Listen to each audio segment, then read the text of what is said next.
Over the past few weeks, I've gotten lots of advice on how to write a good graduation speech. To sum it all up, I've been told to be funny, be profound, be brief, then be seated. I'll do my best. I would first like to thank a number of people who have helped me get to this point. I'd like to thank the entire Mountain Lakes High School administration and faculty for their encouragement and guidance over the past 4 years. I'd also like to thank my parents and my brother Josh for all of their love and support. Josh, thanks for giving me a great example of how to give this speech. It is an honor to succeed you as Mountain Lakes High School Salutatorian. In case you all didn't know, we're the Kirschenbaums. We're number 2.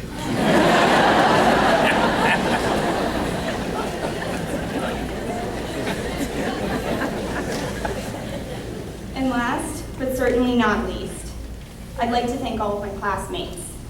I cannot imagine a better group of people to call my peers. In getting advice on how to write this speech, I began to reflect on the many types of advice that I have been given over the years. I realized that as toddlers, we were told repeatedly not to hurt ourselves.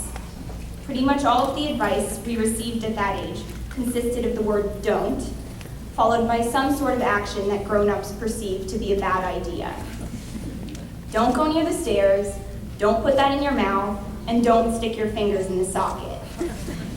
As we move into preschool, the advice imparted to us, particularly by our parents, became more centered on how to interact with others. I'm sure every one of us here on the stage heard the famous words at some point during preschool. Play nicely with the other kids. When we moved on to elementary school, and then eventually to middle school, the advice passed on to us began to reflect our increasing independence. Follow instructions, keep track of your things, be responsible. I think most of my classmates would agree with me when I say that middle school in particular is an interesting time. I'm pretty sure the worst advice I ever received was during my middle school years. My good friend Erica Luzzy and I were on the Briarcliff softball team, and we decided to be proactive and take some hitting lessons. One week, we showed up for our lesson, and our hitting coach advised us that the surefire way to improve our hitting would be to hit partially deflated basketballs with metal baseball bats. It did not end well. In fact, it ended in the emergency room of Morristown Memorial Hospital. Erica had a broken nose, and we almost had to call an ambulance for our hitting coach, who nearly passed out at the sight of blood. I also learned during my middle school years, courtesy of my brother, that lighting a fire underneath a ping pong ball in order to get rid of a dent is only a good idea if you're trying to start an indoor bonfire. As we moved on from middle school to high school, the advice we received changed yet again. We were urged to study hard, devote ourselves to extracurricular activities, and find what we are passionate about. Now, as high school comes to a close, and we ready ourselves for the next stage of our lives, I cannot help but notice that the advice is starting to sound like a reprise of the dissuasive advice I heard as a toddler all over again. Don't eat that, don't leave your clothes on the bathroom floor, don't leave your dishes in the sink, and perhaps most importantly, don't hurt yourself. Our parents have spent 18 years trying to knock some sense into us. They will never really know if we are actually taking their advice while we are off at college. I think it is better that way, for all of us. Most commencement speakers are brimming with wisdom and advice from all of their years of experience. But I, of course, have no more life experience than all of you here on stage with me. So, I figured I'd reach out to some people we all know. I emailed, to name just a few, Beyonce, Bill Nye the Science Guy, Yo-Yo Ma, LeBron James, and President Obama, soliciting advice for the MLHS class of 2015. I even reached out to Howard Stern. Unfortunately, I didn't hear back from any of them, so I decided to go with Plan B and ask some people who are slightly easier to contact. Here are some of the responses that I got. My mother's advice: wear sunscreen.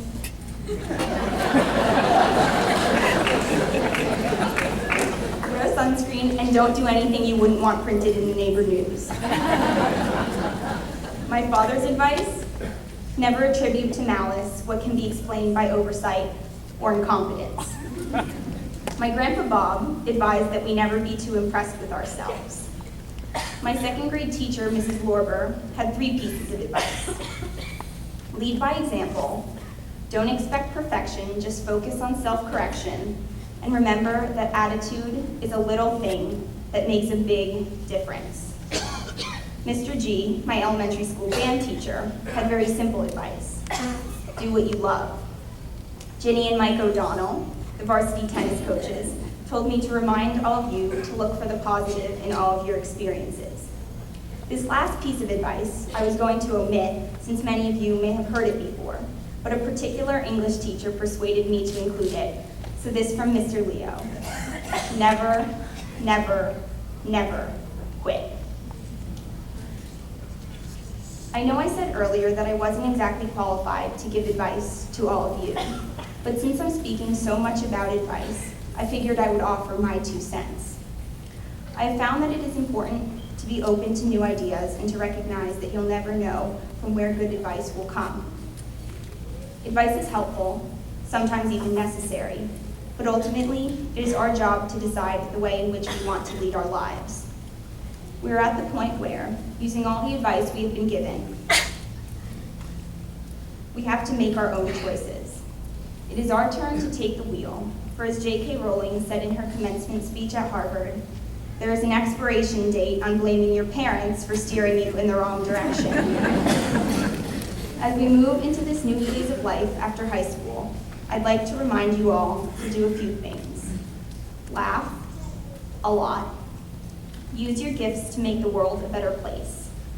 Be honest, be generous, and wherever you go, whatever you do, always play nicely with the other kids. Thank you.